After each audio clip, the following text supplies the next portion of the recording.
अस्सलाम वालेकुम रहमतुल्लाह। ये धनकौल के मदीना मस्जिद के बुनियाद पूरा होकर के लिंटर के काम चालू है।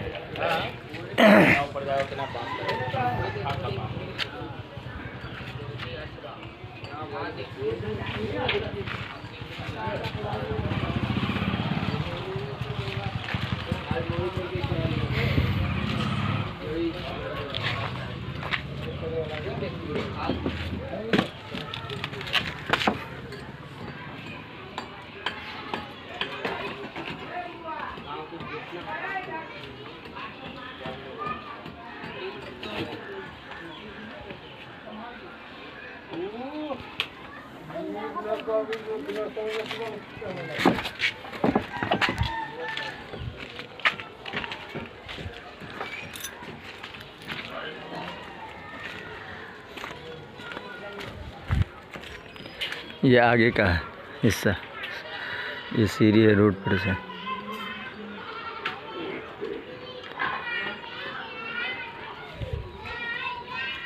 पीछे का हिस्सा